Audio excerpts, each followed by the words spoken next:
What would you do if the sun, your very source of life, suddenly became a pale, heatless disk of blood? What if the air you breathe felt like acid in your lungs, and a strange, dry, foul-smelling fog refused to lift, day after day, week after week? Imagine you are a peasant in the Europe of 1783. You step out of your humble dwelling at dawn, but the air doesn't smell of damp earth or fresh grass. It smells of sulfur, of rotten eggs, a stench that clings to your throat and makes your eyes water uncontrollably. You listen to your animals in the barn. It is not the healthy lowing of a cow or the nicker of a horse. It is a dry, choked cough, the sound of lungs fighting for air in a world filled with invisible ash. You feel the fog on your skin. It is not the cool morning mist that heralds rain. It is a sticky, dry haze that clings to your clothes and face like a dusty shroud. You look up at noon, seeking the sun's warmth for your fields, but instead, you see a reddish, sickly sphere, barely strong enough to cast your shadow upon the earth, and your crops, which should be green and full of life, are withering, scorched by a suffocating and unnatural heat. This is not a literary invention or the beginning of a horror film. For millions of people in Europe in 1783, this was their terrifying and suffocating reality. What you are about to hear is not just the story of a volcano. It is the story of how the Earth rebelled, of how an event 2,000 kilometers away plunged a continent into darkness and hunger and lit the fuse of the revolution that would change the world forever. To understand how the sky could break, you must first understand how broken the land already was. The France of the 1780s was a social powder keg, waiting for a spark. Society was a cruelly designed pyramid. At its peak, the first and second estates, the clergy and the nobility, they lived in a world of unimaginable privilege, exempt from almost all taxes, owning most of the land, their lives a succession of balls, banquets, and power games. At the base of that pyramid, bearing its entire weight, was the third estate, 97% of the population, peasants, artisans, lawyers, merchants, all of them, from the poorest beggar to the wealthiest bourgeois, carried the nation's fiscal burden. Meanwhile, in the Palace of Versailles, King Louis XVII and his court lived in a gilded bubble, a parallel universe of extravagance and absurd rituals. The royal treasury was empty, drained by generations of excess and costly wars, such as the recent and vital support for the American Revolution, an irony that would soon turn tragic. In the streets and salons, however, a new wind was beginning to blow. The ideas of the Enlightenment spoke of rights, of liberty, of the sovereignty of the people. They questioned the very notion that a man could rule by divine right while his people starved, and starvation was already a familiar ghost. Agriculture was precarious, dependent on the whims of the weather. Poor harvests in previous years had already caused the price of bread, the food that made up nearly the entire diet of the poor, to skyrocket to unsustainable levels. France did not need much to explode. It was wounded, it was hungry, and it was furious. It just needed a push. Thousands of kilometers away, the Earth was about to provide it. The catastrophe began not with a mountaintop exploding, but with the Earth itself splitting open. On June 8, 1783, a 27-kilometer-long fissure, a volcanic system known as Lakagigar, tore through the Earth's crust in southern Iceland. Picture the scene. This is not an eruption. It is an open wound on the planet. The sound is not an explosion, but a continuous thunder emanating from the depths, a roar that ceases neither day nor night. From that crack, it is not smoke that billows, but fountains of liquid lava, jets of fire soaring hundreds of meters into the sky, higher than any cathedral built by man. And from these fountains, rivers are born. Rivers of molten rock that advance relentlessly, consuming farms, pastures, churches.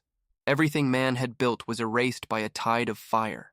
The pastor, Jan Steingrimsson, a witness to this apocalypse, described it not as a geological event, but as the arrival of the final judgment. He watched the river of fire approach his church and believed all was lost. For 8 months, Laki did not rest. It spewed out nearly 14 cubic kilometers of lava, enough to cover a city like Paris under a 60-meter layer of rock. But the lava, as destructive as it was not the main weapon of this catastrophe. The true poison was invisible. The volcano released over 120 million tons of sulfur dioxide and 8 million tons of fluorine into the atmosphere. A toxic cloud of biblical proportions was about to be born. The impact on Iceland was immediate and total. The poisonous fluorine settled on the grass, contaminating the pastures. The livestock that ate it died within days. More than half of the island's animals perished. Without livestock came famine. A famine so terrible, it was given a name that still resonates with dread in Iceland today. The Moduhardindin, the mist hardships. The hunger and the diseases it brought with it killed nearly a quarter of the Icelandic population. The island became a silent graveyard under a sick sky. But the cloud did not stay in Iceland. Death had wings. Within days, prevailing wind patterns took the colossal cloud of toxic gas and pushed it southeast. An unprecedented phenomenon, a plague born of fire, began to manifest over the European continent. Imagine watching it arrive. It is not a storm cloud. It is a dry fog. It brings not the moisture of rain, but an itch in the throat. The air grows heavy, and a penetrating smell of rotten eggs, the volcano's breath, permeates everything. The sun, which should have been shining with the strength of summer, becomes a weak, red orb veiled by a perpetual haze. The daylight takes on a sepia tone, as if the entire world were aging prematurely. People felt short of breath. Asthmatics struggled for every gasp. Eyes burned, throats went dry. A general malaise, an inexplicable exhaustion, took hold of the population. Gilbert White, a celebrated English naturalist, wrote in his journal that the summer of 1783 was an amazing and portentous one. He described it as a time full of horrible phenomena, where the sun appeared, divested of its rays, and the world seemed to be under an evil spell. The science behind this horror was as fascinating as it was terrifying. The sulfur dioxide that Locke had hurled into the atmosphere reacted with water vapor and sunlight. It transformed into millions of tiny droplets of sulfuric acid. This sulfate aerosol haze created a veil in the atmosphere, a veil that, paradoxically, had two opposing and devastating effects. It blocked some of the direct sunlight, but at the same time, it trapped heat in the lower atmosphere, creating a brutal, temporary greenhouse effect. The summer of 1783 was unbearably hot. The acid fog did not only affect people, it began to fall as acid rain, poisoning the fields. The leaves of plants were burned, and crops that needed sunlight to grow began to wither before they could be harvested. The people, with no scientific explanation at their disposal, turned to the only ones they knew: superstition and religion. Many believed it was divine punishment, a harbinger of the end of the world. Panic spread as fast as the fog itself. The earth had unleashed a chemical weapon upon Europe, and no one understood why. No one. Except for one man in Paris whose mind was as sharp as the acid floating in the air. Amid the panic and confusion, one of the most brilliant minds of the age was observing, measuring, and reasoning. Benjamin Franklin, then serving as the ambassador of the newborn United States to Paris, saw not the hand of God, but a natural phenomenon that demanded an explanation. Franklin was one of the first to scientifically connect the strange fog and the anomalous weather to the distant eruption in Iceland. His mind did not settle for fear, it sought the cause. He made methodical observations. He noted in his journal that the fog was peculiarly dry, that it did not dampen clothes like normal fog. He observed that it was not dissipated by the sun's heat, as if it possessed a substance of its own. In a famous experiment, he took one of his magnifying glasses, which he could normally use to set paper alight by concentrating the sun's rays. But during that summer, he discovered that the sunlight was so weak, so filtered by the haze, that it could barely warm the paper, let alone burn it. This was a key moment. Franklin deduced that a vast quantity of smoke and particles, originating from somewhere, was floating in the upper layers of the atmosphere, intercepting the sun's heat before it reached the earth. His writings on the subject marked one of the first documented understandings that a volcanic event in one part of the world could have a global-scale climatic impact. In an age of superstition, Franklin applied reason. It was a revolutionary idea for the time. The understanding that the planet was an interconnected system where the fire of a remote northern island could dim the sun over Paris and change the destiny of nations. His genius saw the pattern in the chaos. After that strange, hot, and dark summer, nature prepared its second blow. The veil of sulfate aerosols in the stratosphere, which had trapped heat, now began to show its true power, blocking sunlight on a massive scale. The planet began to cool. The northern hemisphere plunged into one of the most brutal and prolonged winters ever recorded. Imagine the winter of 1783 to 1784. This was not a normal winter of snow and cold. It was a descent into a miniature ice age. Rivers that rarely froze, like the Seine in Paris and the Thames in London, became solid highways of ice. Snow fell not for days, but for weeks, burying villages and isolating entire communities. Feel the biting cold in a peasant's home, where the only warmth comes from a feeble fire consuming the little remaining firewood. Feel the constant darkness, with short days and a sun that is barely a pale stain in a leaden sky. The world shrank, growing silent and frozen. The climate anomaly was extreme. Temperatures across Europe and North America plummeted, several degrees below average. Records from the era speak of a cold that froze wine in cellars and ink in inkwells. And when winter finally relented, it brought not relief, but a new catastrophe. The spring of 1784 triggered a chaotic and massive thaw. The enormous quantities of snow and ice melted all at once, and the frozen rivers broke into huge blocks that swept away bridges and mills. The resulting floods were devastating.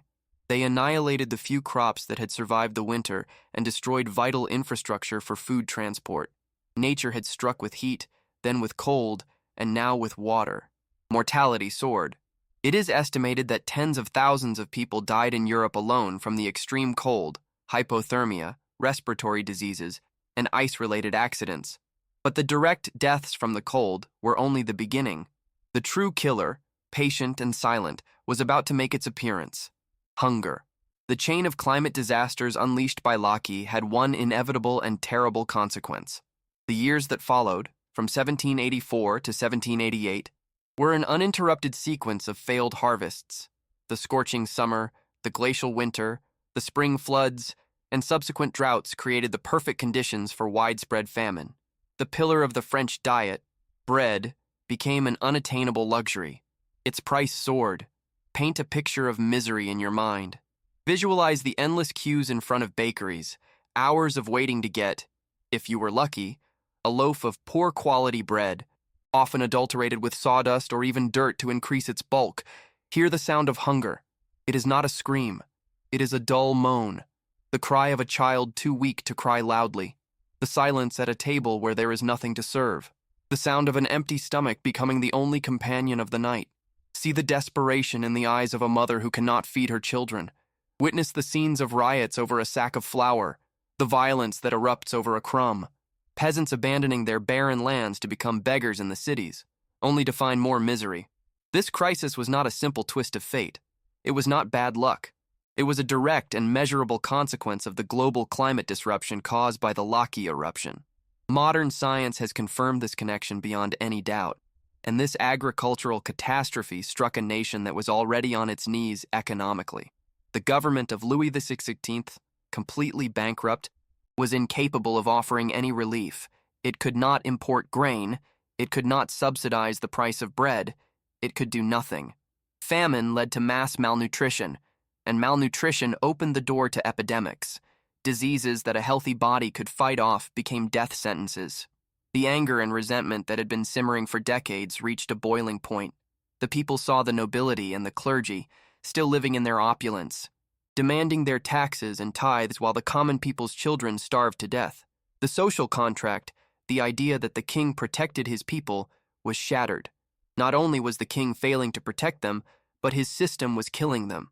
While the stench of hunger and disease filled the streets of Paris, just a few kilometers away, in the Palace of Versailles, the air smelled of expensive perfumes and candle wax.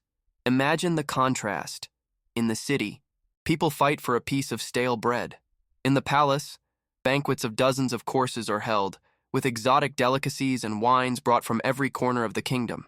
In the streets, people's clothes are dirty, worn-out rags. In the halls of Versailles, Marie Antoinette and her ladies-in-waiting wear silk gowns that cost more than a peasant would earn in a lifetime, with hairstyles so elaborate they are feats of engineering. In Paris, daily conversation revolves around death, disease, and despair. In Versailles, life is an absurd and complex ritual. Hours are dedicated to the king's awakening ceremony. to who has the privilege of handing him his shirt or holding his candlestick. The disconnect from reality was absolute, total. It was as if the court lived on another planet, not just in another city. It is in this context that the famous phrase was born, likely never uttered by Marie Antoinette, but which became the perfect symbol of this deadly indifference. If they have no bread, let them eat cake. It doesn't matter if she said it or not. What matters is that the people believed it. They believed their queen was so oblivious to their suffering that she could suggest eating a luxury pastry as a solution to starvation. This gap, this unfathomable chasm between the suffering of the people and the frivolity of their rulers, turned resentment into a deep, visceral hatred. It was not just economic injustice, it was an insult to their very humanity. The Palace of Versailles became the symbol of everything that was rotten in France. The subsistence crisis, directly exacerbated by the Lockie climate catastrophe, was the final catalyst. Hunger has a unique power. It transforms ideological discontent and philosophical debate into a physical, uncontrollable fury. A starving man does not argue about rights. He fights to survive. Imagine the atmosphere in Paris during the years 1788 and 1789. The air is no longer thick with the sulfur of the volcano, but with a different kind of electricity, a palpable tension. On street corners, in cafes, in markets, people are no longer just complaining. They are organizing. Revolutionary pamphlets, secretly printed, pass from hand to hand, bringing radical ideas to a desperate population. Heated discussions about liberty and tyranny turn into plans for action. The sound of the city changes.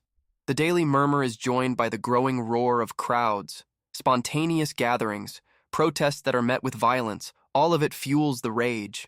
Although the French Revolution had deep political, social, and philosophical causes, it was the bread crisis that made it ignite. The king's inability to solve the most basic problem, feeding his people, was the ultimate proof of his incompetence and indifference. It was the failure that completely delegitimized him in the eyes of the people. In a desperate attempt to solve the financial crisis, Louis XVI convened the Estates General in 1789, an assembly that had not met in over 150 years. It was a fatal mistake.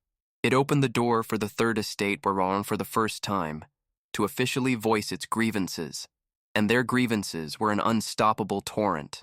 What began as a meeting to discuss taxes transformed into a revolution that culminated in the storming of the Bastille. The experience of hunger and abandonment gave the people the courage that is born of desperation. When you have nothing left to lose, you are free to risk everything. The struggle for bread organically transformed into the struggle for liberty, equality, and fraternity. The volcano had created the hunger, and the hunger had created the revolutionaries. Imagine for a moment the Lockie fog finally clearing from the skies of France, only to be replaced by the smoke of cannons and barricades. Imagine the smell of sulfur being replaced by the smell of gunpowder. The volcano fell asleep, but the monster it helped awaken, the fury of a starving people, was just beginning its work. The story of Lockie and the French Revolution is a terrifying reminder of how we are at the mercy of our planet. It shows that the greatest shifts in human history are not always driven by kings, generals, or philosophers, but sometimes by forces of nature thousands of kilometers away. A fissure in the earth can open a fissure in society, and hunger can be the most powerful weapon of all. Do you think a similar natural event today could cause a social collapse of the same magnitude? Or are we better prepared to face a global catastrophe? Leave your opinion in the comments. If this journey shook you, subscribe to channel name. Here, we don't just tell history, we relive it.